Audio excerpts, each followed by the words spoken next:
Olá, pessoal! Hoje nós vamos falar sobre o mormo, que é uma doença que acomete principalmente os equinos. Porém, nós devemos nos atentar, pois ela é uma importante zoonose. O mormo é uma das doenças mais antigas de equídeos já descrita, mencionada por Aristóteles e Hipócrates, nos séculos 2 e 4 a.C. Desde então, presente em diversos países do mundo, e suspeita-se de seu uso nas grandes guerras mundiais como agente de bioterrorismo, devido à sua alta letalidade para o ser humano. O agente causador do mormo é a bactéria Burkholderia malei, um bacilo gram-negativo responsável por alta taxa de mortalidade em equídeos, e quando afeta o homem, a doença é fatal. A transmissão se dá por meio do contato dos animais com as secreções e excreções de doentes, especialmente a secreção nasal e o pus dos abscessos, que contaminam o ambiente e principalmente os comedouros e os bebedouros. Além disso, os animais cronicamente infectados e portadores assintomáticos são a principal fonte de transmissão. A disseminação do micro-organismo no ambiente ocorre pelos alimentos, água e fômites, principalmente coxos e bebedouros. Raramente, a forma cutânea da infecção decorre do contato direto com ferimentos. As lesões pulmonares crônicas causadas pelo agente se rompem nos brônquios e infectam as vias aéreas superiores, ocasionando secreções orais e nasais, que representam a mais importante via de excreção da bactéria. O agente penetra pela mucosa intestinal, atinge os linfonodos, onde faz proliferação, e se espalha para os órgãos de eleição via corrente sanguínea. É encontrado nos pulmões, porém pode ser observado também na pele e na mucosa nasal. Nos animais infectados, vão surgir lesões primárias na faringe que se estendem para o sistema linfático, causando lesões nodulares. As metástases são encontradas nos pulmões, baço, fígado e pele. E no septo nasal, podem surgir lesões primárias de origem hematógena ou lesões secundárias a um foco pulmonar. Os sinais clínicos mais frequentes são febre, tosse e corrimento nasal, purulento que evolui para sanguinolento, além de prostração, pústulas na mucosa que evoluem para úlceras, abscessos nos linfonodos e dispneia. Na fase final da doença, a broncopneumonia leva o animal à morte por anóxia.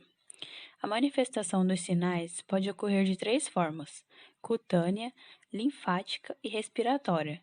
Porém, estas nem sempre são distintas, podendo o mesmo animal apresentar todas simultaneamente. O tratamento é proibido devido à possibilidade de animais tratados se tornarem portadores crônicos do agente, ou seja, viram fonte de infecção para os animais sadios. O MAPA, Ministério da Agricultura, Pecuária e Abastecimento, recomenda a eutanásia dos animais positivos, que deve ser realizada por profissionais do Serviço Veterinário Oficial. Como não existe vacina disponível contra a doença, a prevenção envolve a identificação e a eutanásia do animal infectado.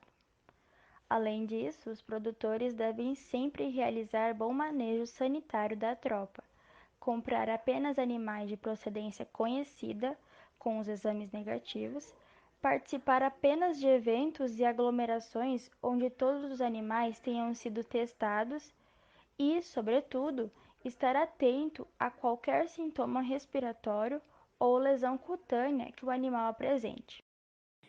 Para diagnóstico do mormo, o MAPA recomenda como método de diagnóstico oficial o teste de fixação de complemento, como teste de triagem, realizado em laboratório credenciado ou oficial, e o teste de maleinização como teste complementar, realizado somente pelo Serviço Veterinário Oficial.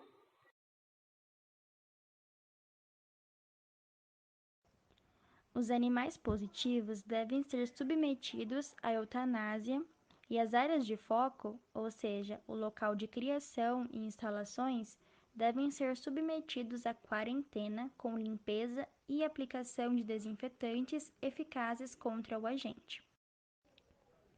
Os materiais contaminados, como a cama, os alimentos, feno, silagem, entre outros, devem ser enterrados ou queimados, e todos os equipamentos e utensílios eliminados ou desinfetados.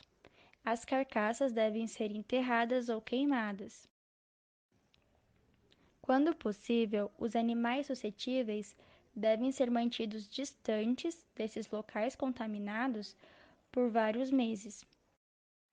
A propriedade deve ser interditada com o sacrifício imediato do animal positivo e realização de testes em todos os animais para o saneamento da propriedade e posterior desinterdição.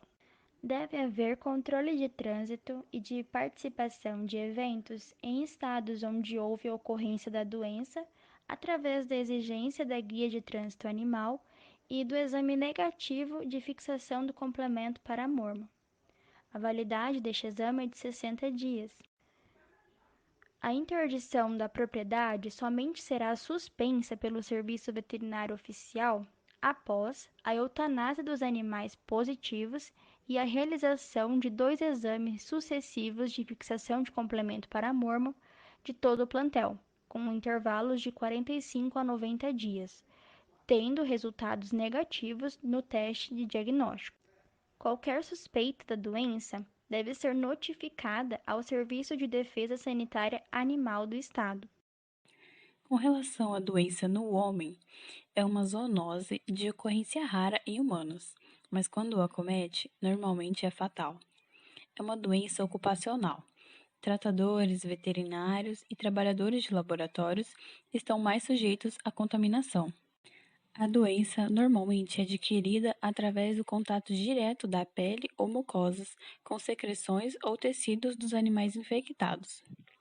O último caso em humanos relatado foi de um funcionário de um laboratório dos Estados Unidos, no ano 2000.